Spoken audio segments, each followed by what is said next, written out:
The main route is here. Yes, but the terrain is rough. May 8, 1945.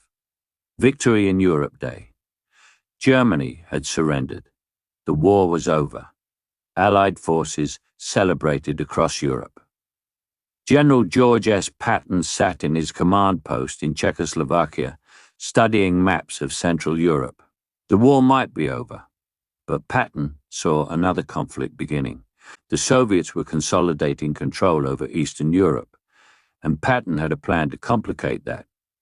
Austria was supposed to be divided into occupation zones: American, British, French, and Soviet. The zones had been negotiated months earlier. The Soviets would control Eastern Austria, including parts of Vienna. The Americans would get Western Austria. But those zones were based on the assumption that everyone would stop advancing when Germany surrendered. Patton had no intention of stopping. His Third Army was positioned in Czechoslovakia, north of Austria. Soviet forces were advancing from the east. If Patton moved fast enough, he could occupy all of Austria before the Soviets arrived. Possession is 9/10 of the law. Once American troops held Austrian territory, it would be politically difficult to make them withdraw. Patton gave the orders. Third Army units raced south into Austria. They moved so fast that Soviet forces were caught completely off guard. Within 72 hours, American troops occupied cities that were supposed to be in the Soviet zone, including Linz, including parts of Vienna, including strategic positions across Eastern Austria. The Soviets were furious. They'd expected to occupy Eastern Austria as agreed. Instead, American troops were already there, dug in, establishing military governments. Marshal Georgy Zhukov, commanding Soviet forces in Central Europe, sent an urgent message to Eisenhower. American forces are violating agreed occupation zones. They must withdraw immediately. Eisenhower read the message, read Patton's after-action reports, realized what Patton had done. Patton had deliberately seized territory designated for Soviet occupation, without orders, without permission. Patton had unilaterally rewritten the map of post-war Europe. Eisenhower's chief of staff, Walter Bedell Smith, waited for the explosion. Eisenhower was famous for his diplomatic approach to the Soviet alliance. He'd worked carefully to maintain good relations with Soviet commanders, and now Patton had sabotaged those relations by stealing Austria. Eisenhower looked at the map, at Patton's positions, at the Soviet protests. Then he said something that revealed both his frustration with Patton and his private agreement with Patton's instincts. Patton just committed the most blatant violation of Allied agreements since the war began. He knew exactly what he was doing. He deliberately defied the occupation zone agreements, and God damn it, he's probably right to have done it. Then Eisenhower made a decision that would define the early Cold War in Central Europe.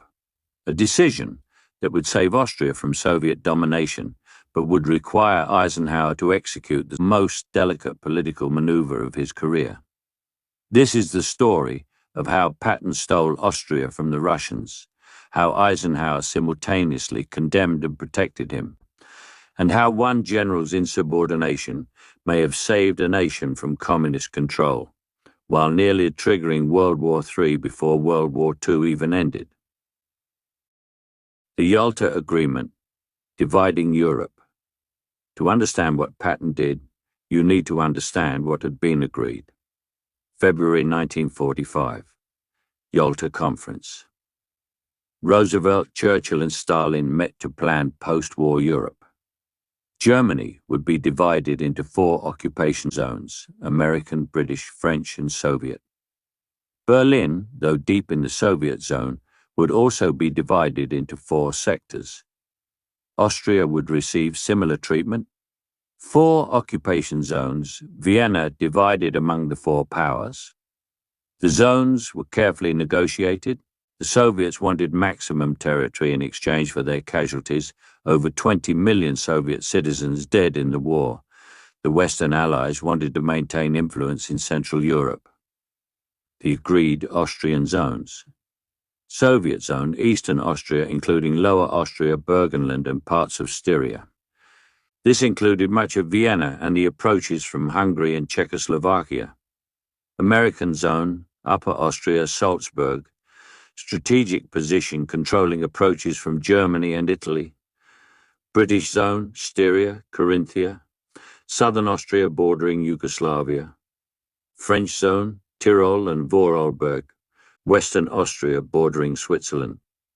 These zones were based on military positions expected when Germany surrendered. Everyone assumed the Soviet Red Army would advance from the east, while Western allies advanced from the west and south. They'd meet somewhere in the middle, and the occupation zones would reflect those positions. But the agreement had a critical weakness. It assumed all parties would honor the spirit of cooperation. Patton had no intention of honoring anything when it came to limiting Soviet expansion. Patton's view: the Soviets are the real enemy. Patton's hatred of communism and distrust of the Soviet Union was well known and deeply problematic for Allied unity.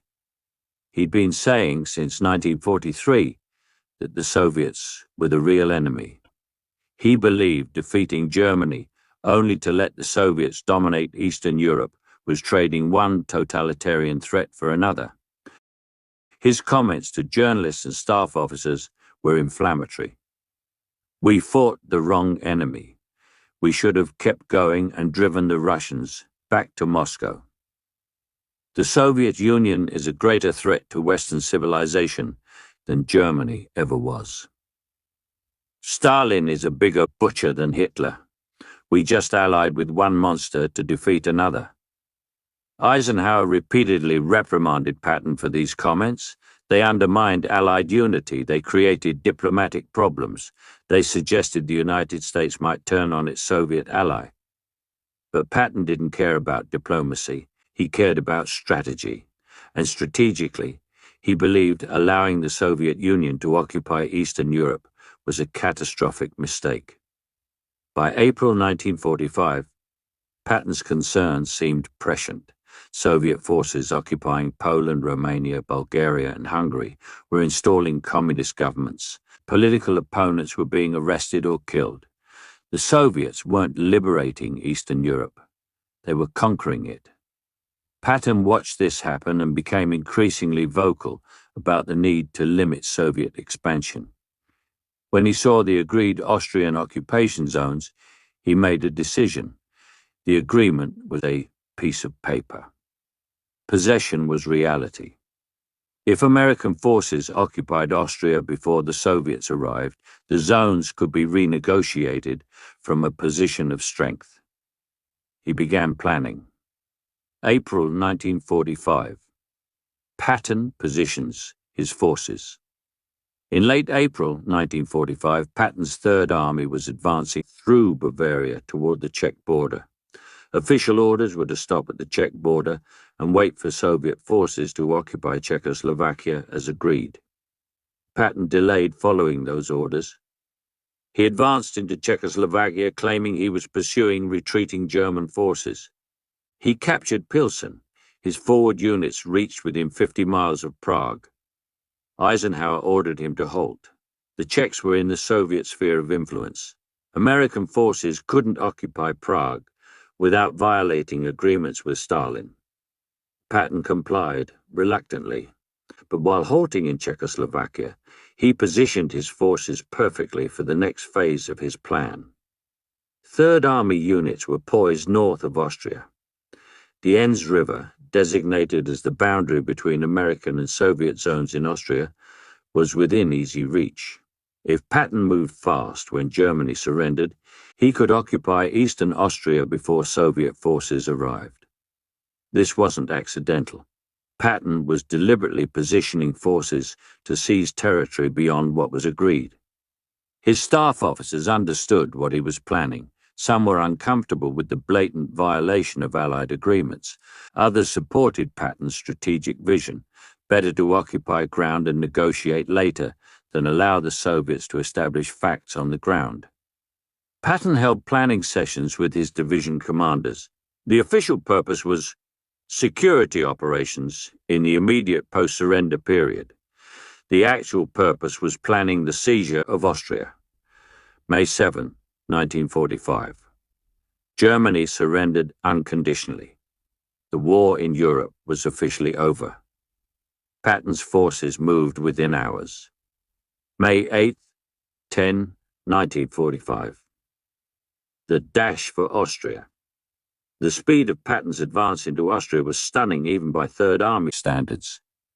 May 8th, Victory in Europe Day.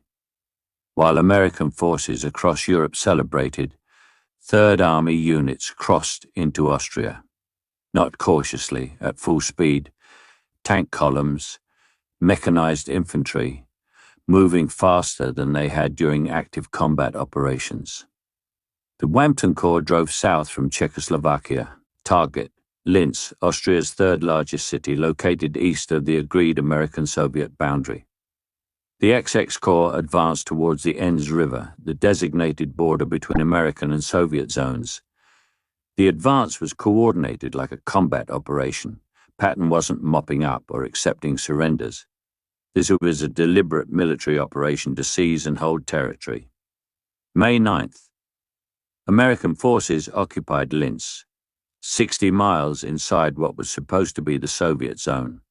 They established roadblocks, set up military government, raised American flags. Other Third Army units crossed the Enns River at multiple points.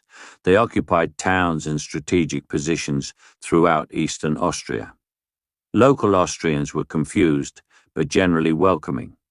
They'd been told the Soviets would occupy their region. Instead, Americans arrived first.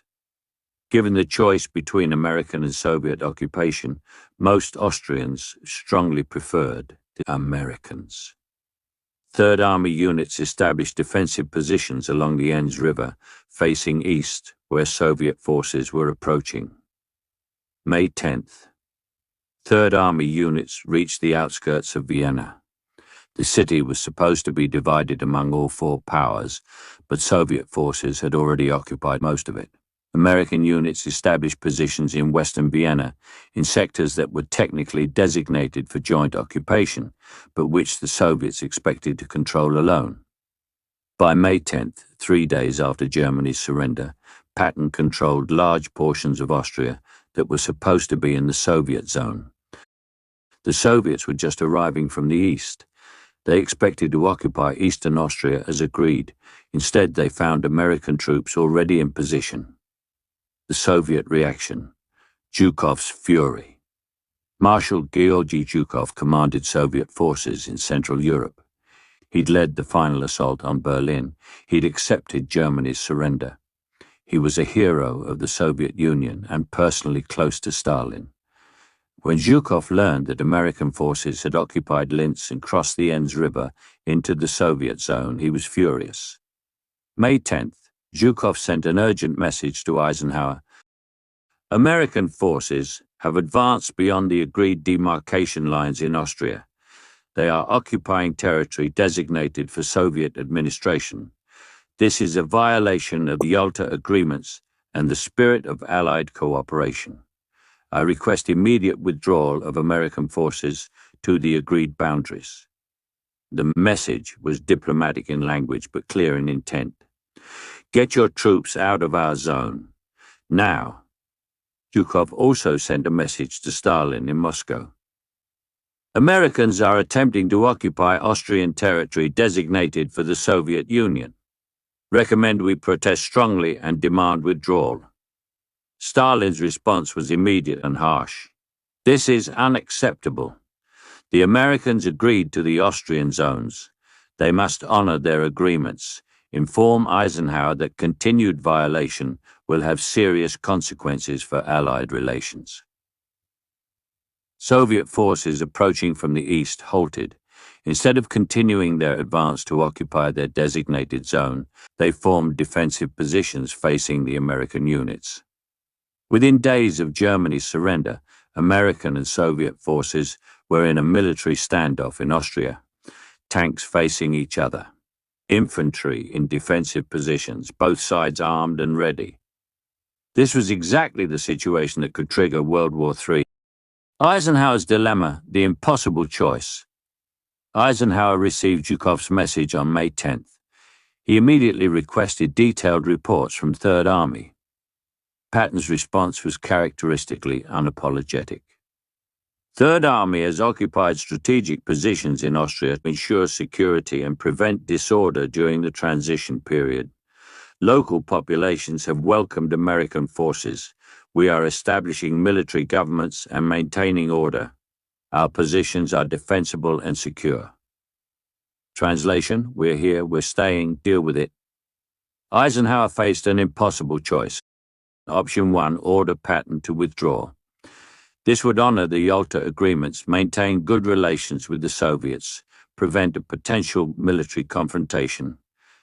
But it would also mean abandoning Austrian territory to Soviet occupation.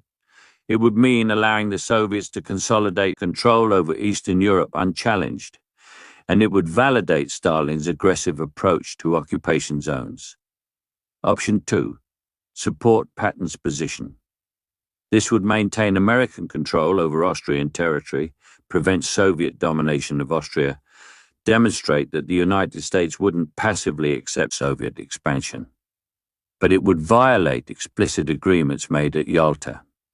It would create a serious diplomatic crisis with the Soviet Union, and it could potentially trigger armed conflict between American and Soviet forces, World War III beginning before World War II even ended.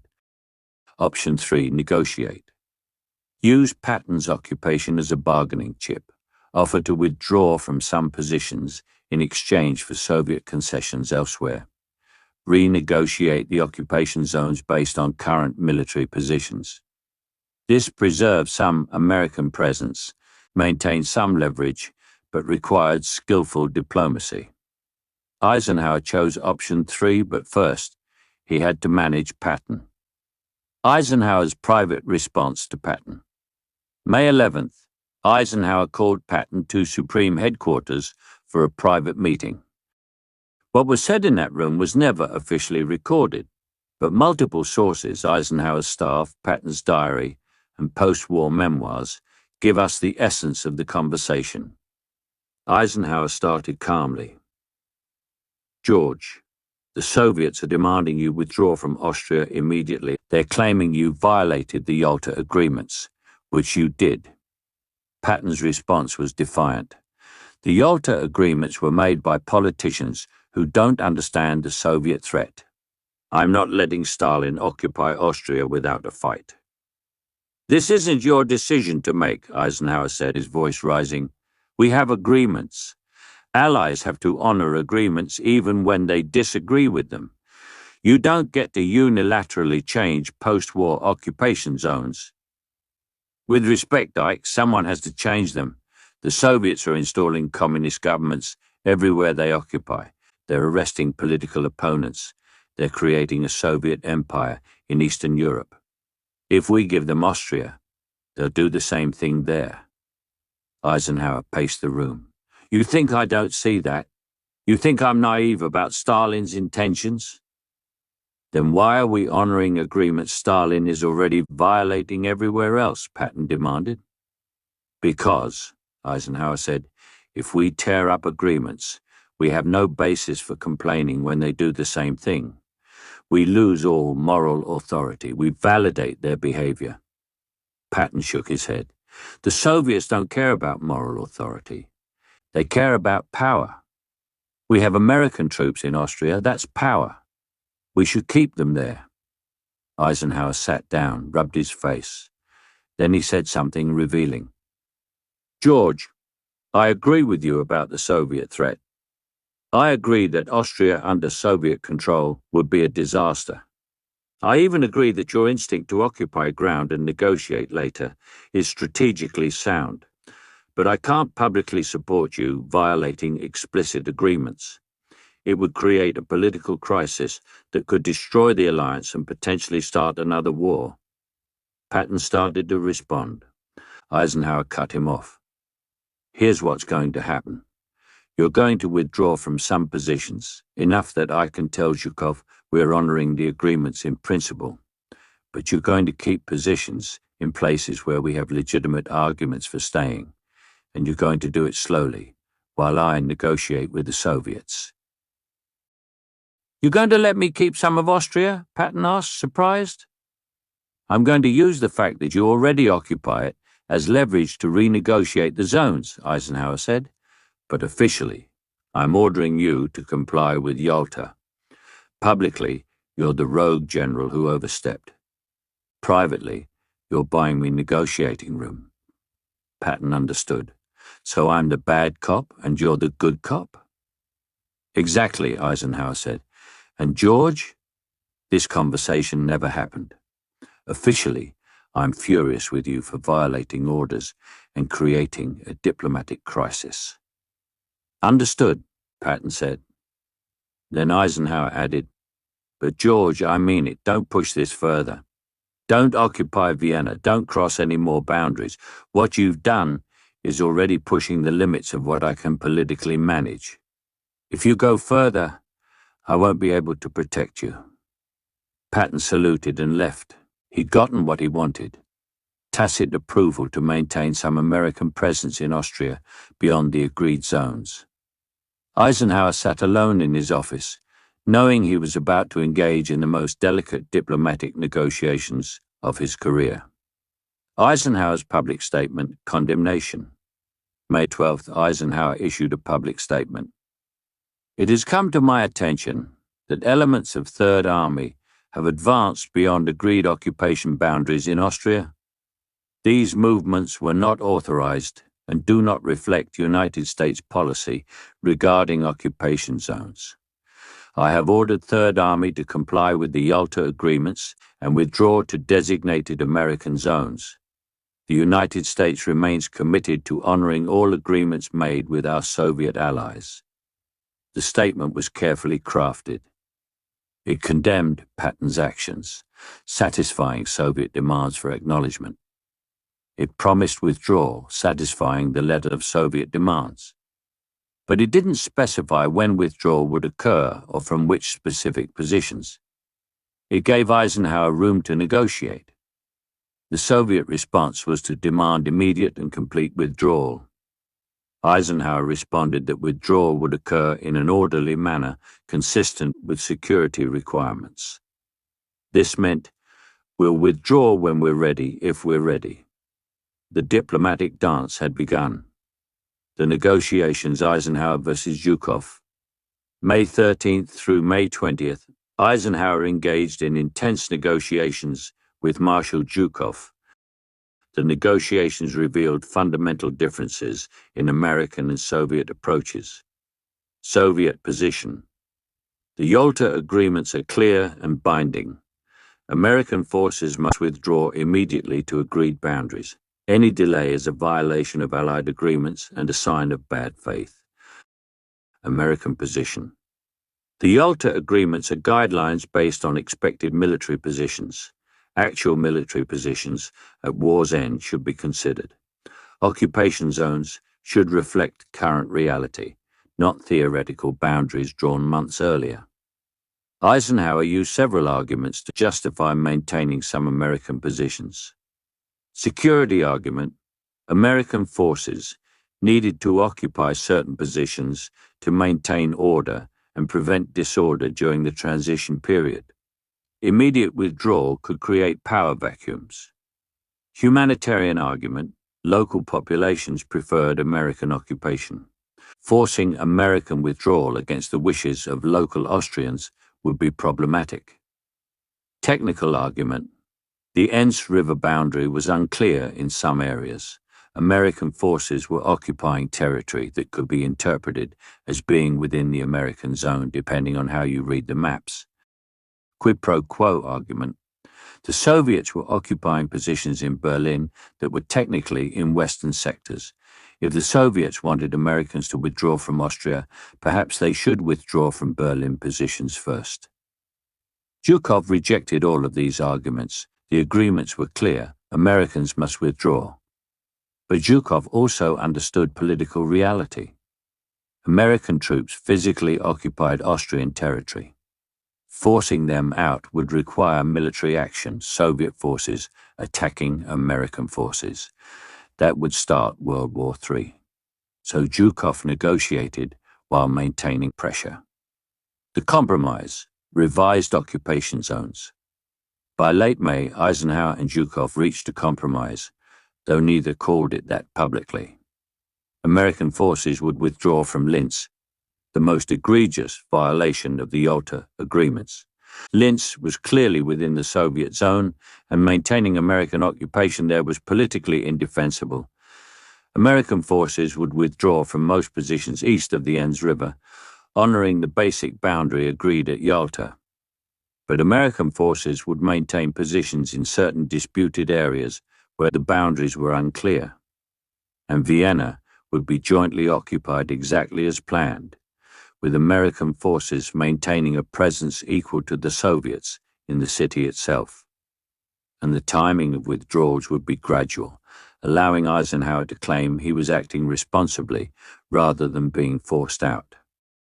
This compromise gave the Soviets most of what they wanted: American withdrawal from clearly designated Soviet zones, but it also gave Americans important concessions: presence in Vienna, gradual withdrawal that maintained dignity, and American occupation of some disputed territories. Most importantly, it established a precedent. The Yalta agreements weren't absolute. They could be negotiated based on military realities. This precedent would matter enormously in future Cold War negotiations. Patton's reaction: defiance to the end. When Eisenhower ordered Patton to withdraw from Linz and other positions east of the Enns, Patton was furious. His diary entry from May 22, 1945. "Ike has ordered me to withdraw from Austria.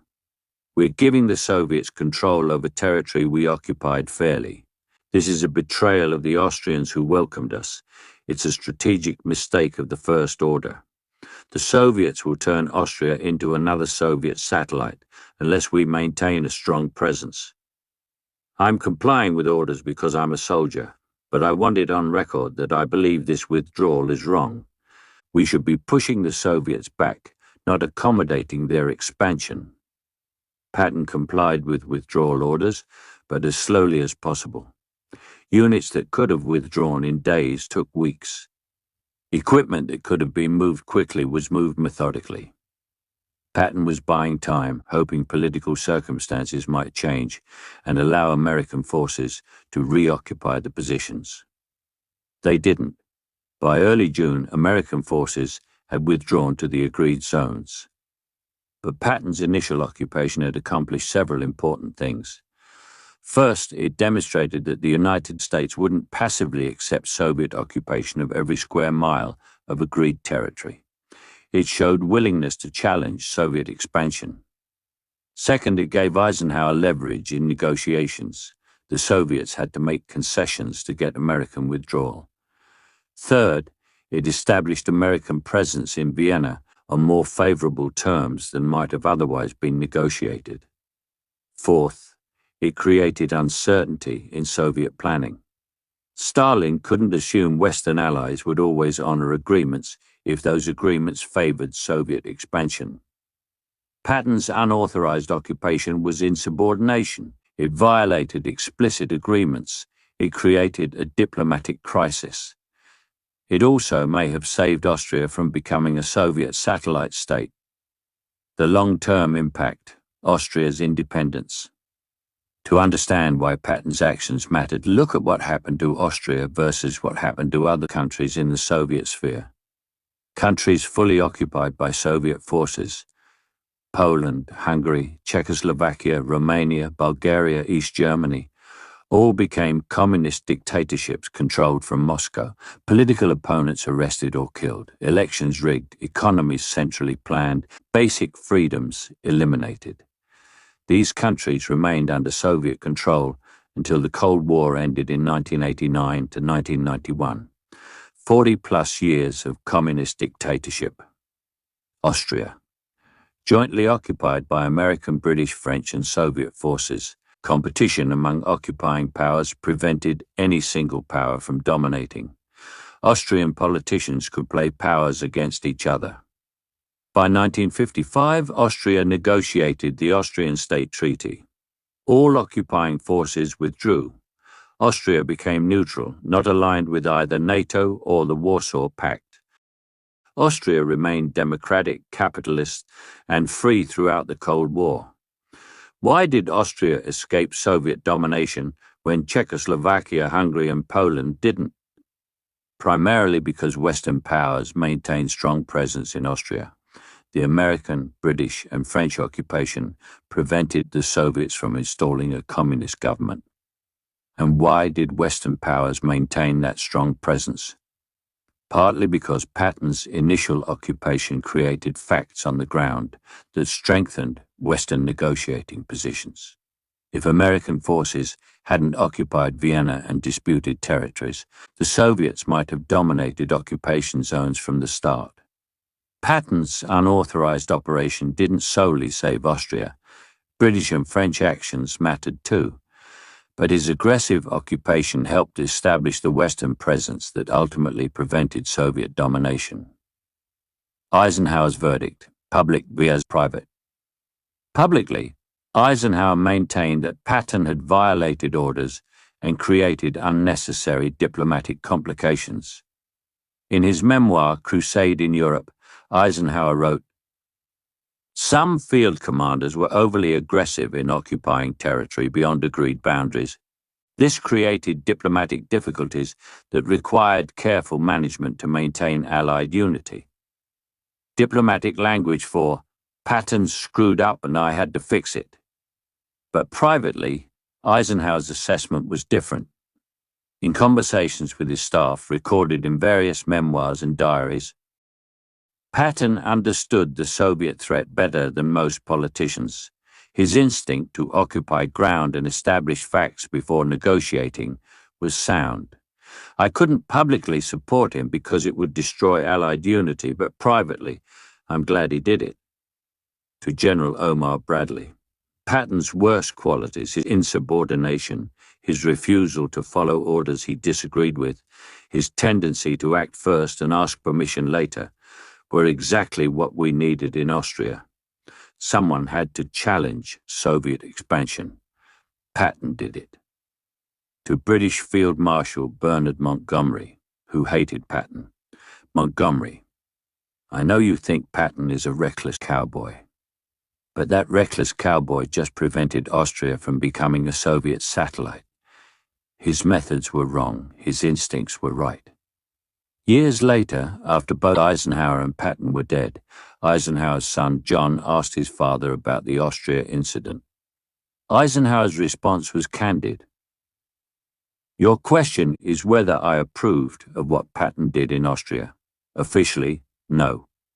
I couldn't condone a field commander violating explicit agreements, but strategically, Patton was right. The Soviets only respected strength. Patton showed strength. The Austrians benefited from it for 50 years. The cost. Patton's career. Patton's unauthorized occupation of Austria was the beginning of the end of his military career. Eisenhower couldn't fire him immediately. Patton was too popular, and firing him would validate Soviet complaints that American field commanders were out of control. But Eisenhower also couldn't promote him or give him positions of increased responsibility. Patton had proven he'd violate orders if he disagreed with them. That made him unsuitable for high command in peacetime. In October 1945, Patton made public comments comparing the Nazi Party to American political parties. The comments created a media firestorm. Eisenhower used this as justification to relieve Patton from command of Third Army. Patton was reassigned to command the 15th Army, essentially a paper command studying war lessons. It was a humiliating demotion for America's most successful field commander. December 9, 1945, Patton was seriously injured in a car accident in Germany. He died December 21st. Some historians believe the accident was suspicious. Patton had been publicly advocating for aggressive action against the Soviet Union. He'd suggested the United States should rearm German forces to counter the Soviet threat. He was becoming a political problem. No evidence supports assassination theories, but Patton's death conveniently resolved Eisenhower's problem of what to do with a brilliant but insubordinate general in peacetime. The counterfactual: what if Patton hadn't acted? What if Patton had followed orders? What if Third Army had stopped at the agreed Austrian boundaries and allowed Soviet forces to occupy their designated zones without challenge? Most likely outcome: Soviet forces would have occupied eastern Austria, including Linz and most of Vienna. They'd have established communist-friendly provisional governments, installed Soviet advisors, arrested political opponents. By the time Western powers arrived in their designated zones, the Soviets would have controlled the most populous and economically important parts of Austria. Western negotiations would have been from a position of weakness. We'd like access to Vienna and some say in Austrian governance versus we already occupy these positions and you need to negotiate for our withdrawal. The outcome might have resembled Germany, permanently divided between Communist East and Democratic West. Or it might have resembled Czechoslovakia, nominally independent but actually Soviet-controlled, with democratic government eventually overthrown in a communist coup. Austria's post-war independence wasn't inevitable. It required Western powers maintaining strong presence and negotiating from strength. Patton's unauthorized occupation helped create that strength. The broader Patton versus Eisenhower. The Austria incident exemplified the fundamental difference between Patton and Eisenhower. Patton was a tactical and operational genius with no patience for politics. He saw military problems and solved them militarily. He understood the Soviet threat and wanted to counter it aggressively. He believed in acting decisively and dealing with political consequences later. Eisenhower was a strategic thinker who understood that war is politics by other means. He saw military decisions in political context. He understood that maintaining alliances required compromise. He believed in negotiation and diplomacy as tools as important as military force. Both approaches had value. Patton's aggressive occupation created facts on the ground that benefited Western interests. Eisenhower's diplomatic management prevented those facts from triggering World War III. Without Patton, Western powers might have negotiated from weakness in Austria. Without Eisenhower, Patton's actions might have triggered armed conflict with the Soviet Union. They needed each other, even though they frequently drove each other crazy. Stalin's response: calculated retreat. Stalin's private response to the Austrian situation is revealing. Soviet archives opened after the Cold War show Stalin was furious about American occupation of Soviet-designated Austrian zones. He considered it a test of Western resolve. But Stalin also recognized he'd overextended. The Soviet Union had suffered over 20 million casualties in the war. The economy was shattered, the military was exhausted.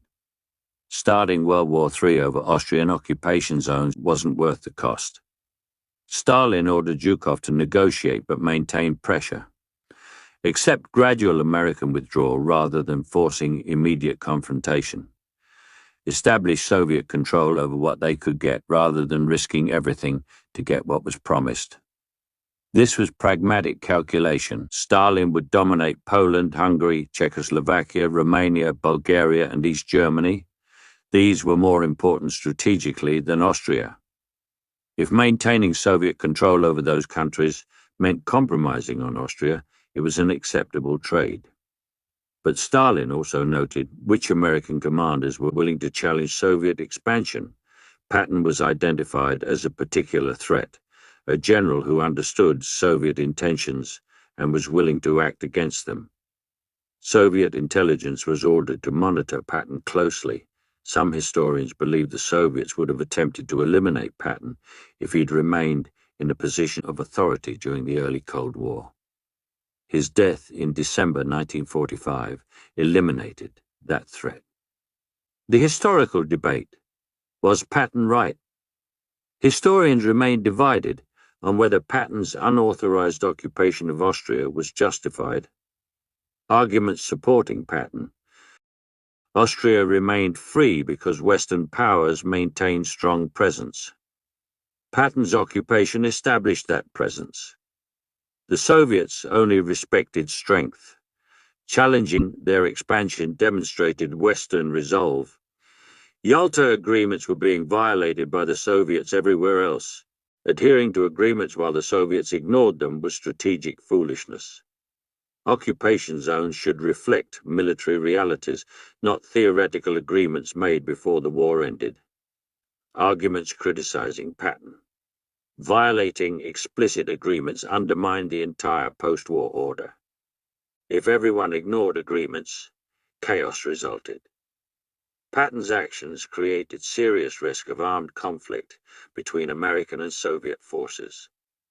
The diplomatic crisis diverted attention and resources from other important post-war challenges.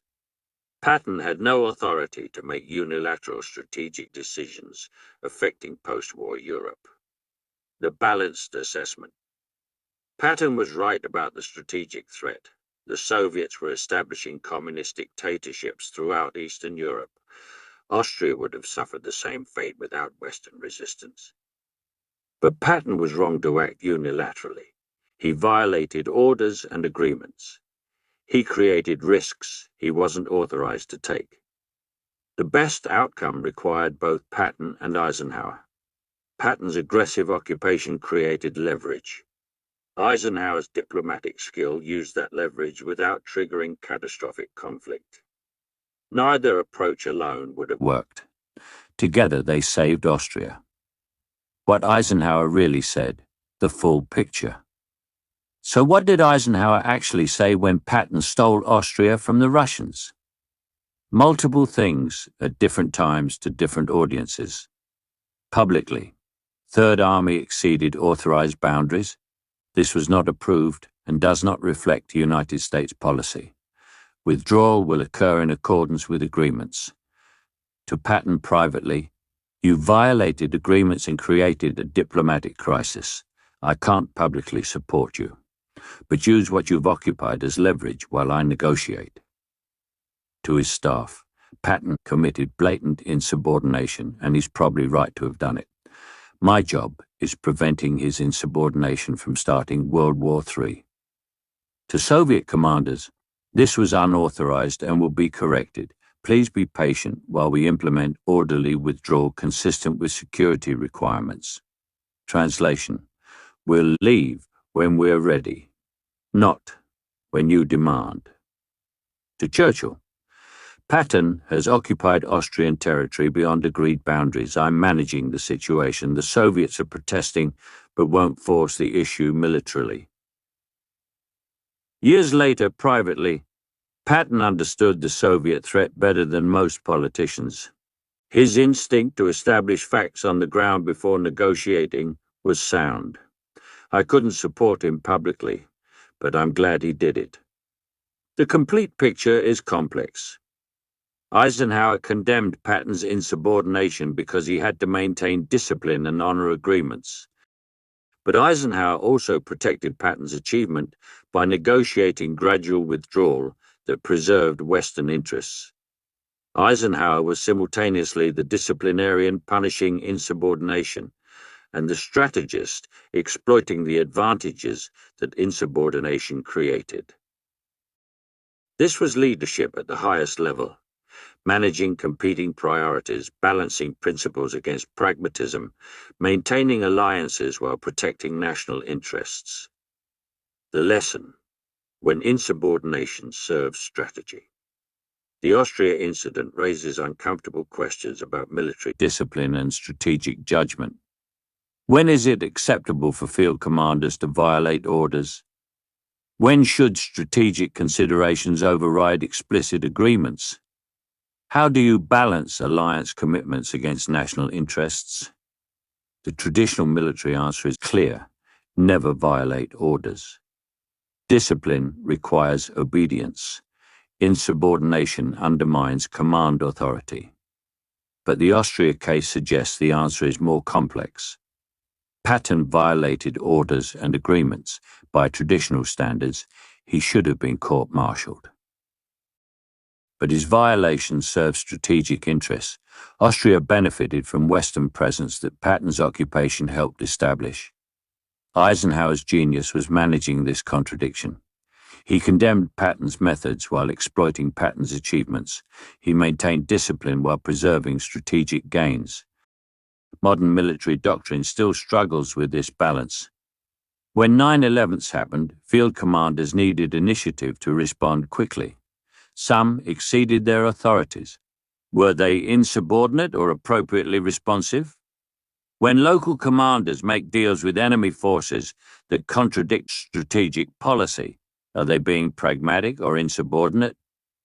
The Patton-Austria case suggests insubordination that serves strategic interests requires careful management, not automatic condemnation.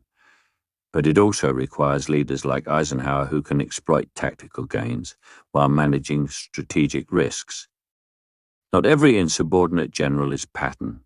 Not every situation is Austria. And not every supreme commander is Eisenhower. The lesson isn't insubordination is good. Its strategic judgment sometimes requires tolerating actions that violate normal discipline. Conclusion: The general who stole a country. May 1945. The war in Europe ended. Austria was supposed to be divided into occupation zones based on agreements made at Yalta. General George S. Patton looked at those agreements, looked at Soviet intentions, and decided the agreements were worthless pieces of paper. He ordered Third Army to race into Austria, occupy territory designated for Soviet control, establish American presence before Soviet forces arrived. Within 72 hours, American troops occupied Linz, crossed the Enns River, and established positions throughout eastern Austria. The Soviets were furious. They demanded immediate withdrawal. They threatened serious consequences. Eisenhower faced the most delicate diplomatic challenge of his career. He had to condemn Patton's insubordination while exploiting the advantages it created. He publicly ordered withdrawal while privately negotiating to preserve Western interests. The result? Austria maintained Western presence strong enough to prevent Soviet domination. By 1955, Austria gained independence and remained free throughout the Cold War. Patton's career ended in disgrace. He was relieved from command. He died in December 1945. But his unauthorized occupation may have saved a nation from communist dictatorship. What did Eisenhower say when Patton stole Austria from the Russians? Publicly, this was unauthorized insubordination that violated agreements. Privately, this was unauthorized insubordination that probably saved Austria. Both were true, both were necessary. Patton was the aggressive commander willing to violate orders to achieve strategic objectives.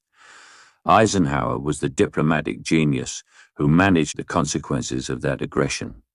Neither could have succeeded alone. Together, however uncomfortably, they demonstrated that sometimes the best military outcomes require combining bold tactical action with careful strategic management. Austria remained free. The Western alliance survived.